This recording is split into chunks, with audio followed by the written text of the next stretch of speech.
Democrats of yesteryear, like James Carville and Rahm Emanuel, remain baffled by the popularity of Bernie Sanders with young voters. Here are a few highlights. Let's put the question a little bit differently. Should he be stopped if Democrats want to retake the White House? Well, look, I think his candidacy is built on a false premise.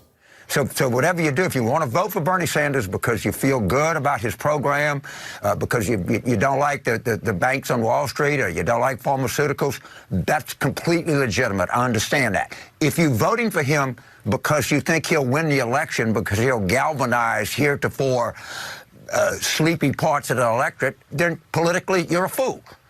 But as journalist Blake Zeff has noted, that cluelessness comes from them not understanding today's economic realities for America's younger generations. And he joins us now via Skype to expand on that. Blake, it is so good to see you. It's been too long. Thanks. Great to be here.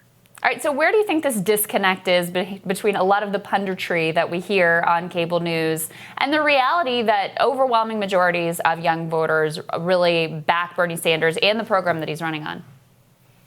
Yeah, I mean, it's interesting. You look at someone like Rahm Emanuel or James Carville. These are people who legitimately were leaders of the party in the 1990s, maybe the decade after that, winning big races. But the party has changed, and frankly, so have they. I mean, they were, they were political operatives. Now they're, both very wealthy and they're older. And so it makes sense that they would have a hard time understanding the circumstances of people who are in their 20s and 30s today and are living in a time where capitalism just doesn't work in the way that it used to.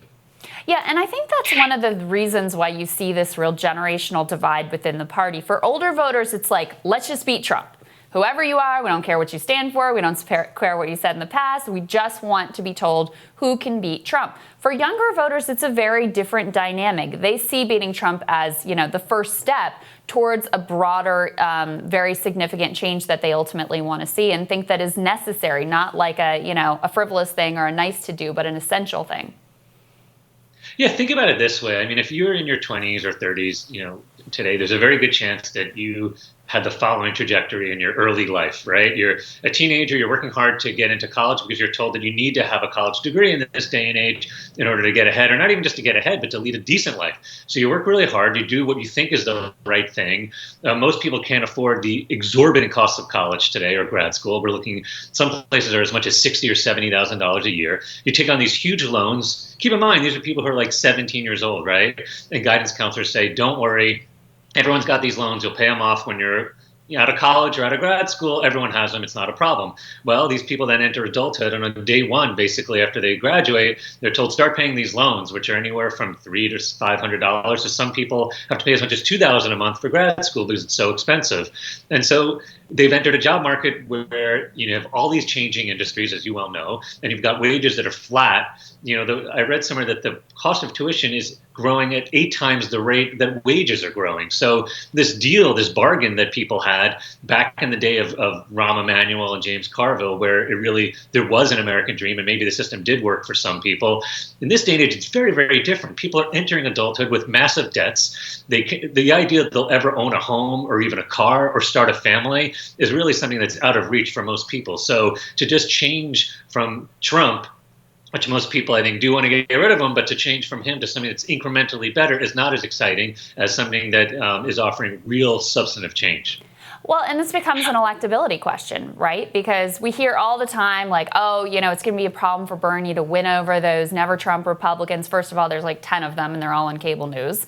Or it's going to be hard for Bernie to win over those moderates in the suburbs. But those are the people who are in the vote blue no matter who, as long as we're voting against Trump, that's all that matters. To me, the people you really need to worry about are these young voters who are voting in a more ideological way based on the policies. And Joe Biden was just out there saying that he would basically veto Medicare for all if it came to his desk.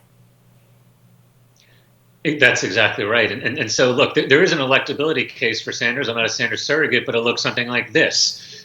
You've got people who are disaffected and who are progressives are on the left. Their inclination would be to vote for someone who speaks to them. But in 2016, they were not electrified by Hillary Clinton, and they did not come out to vote.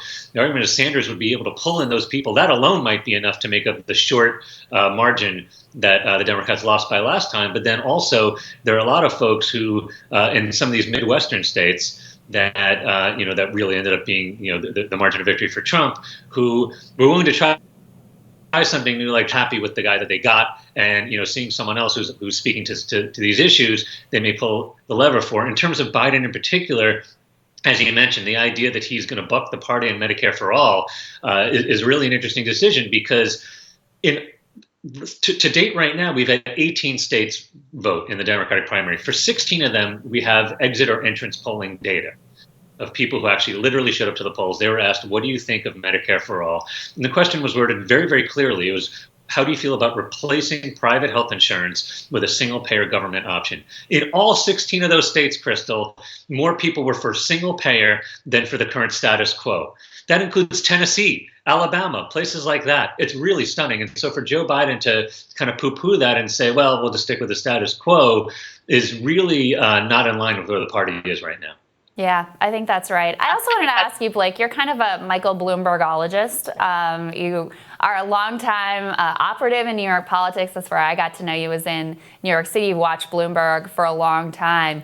What did you make of his presidential race ultimately? And just explain to us a little bit of his mentality and how he approaches things.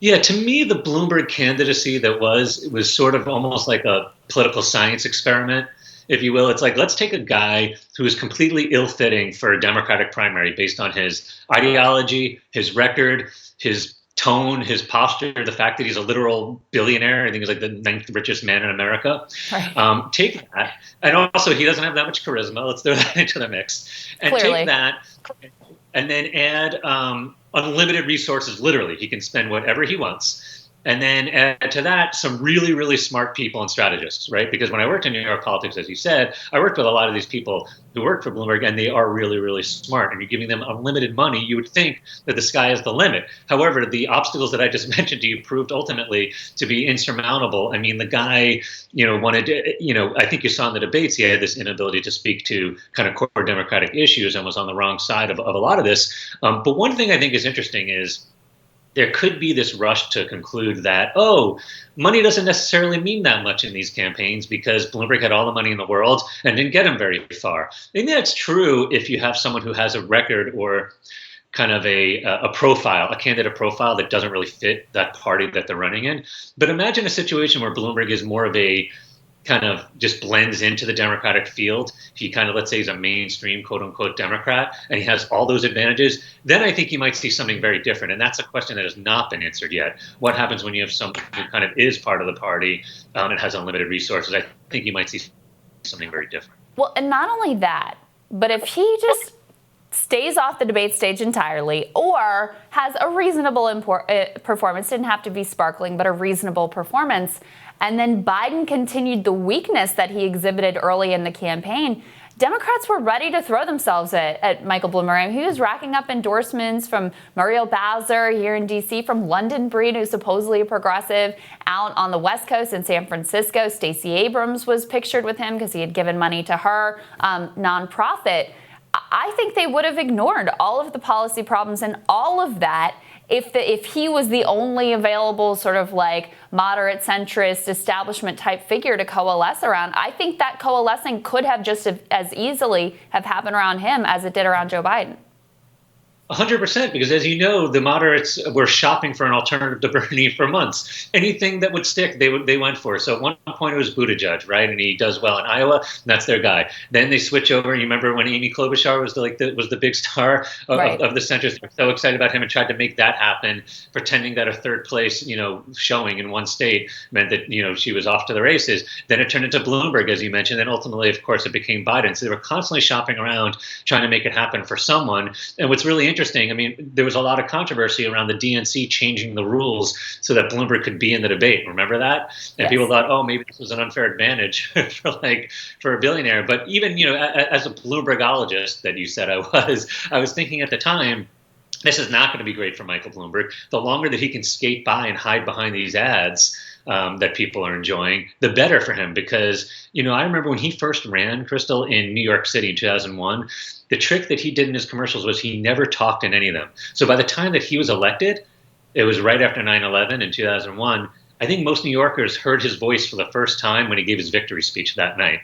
And so for them, and that's been their strategy, right? Have these really slick ads, but don't really show how he sounds and what he's all about. But the debate made them actually have to put him out there, and people, had to see how he spoke. I'm not usually a big fan of debates as kind of a measure of who would be the best president, but in this case, it clearly exposed him to voters in a way that did not work for him. And I think you're 100% right. Had that not happened, things might have turned out very differently. Yeah, very, very interesting. Blake, it's so great to have you. So great to have your perspective. Come back again. Thanks so much. And we'll have more for you after this.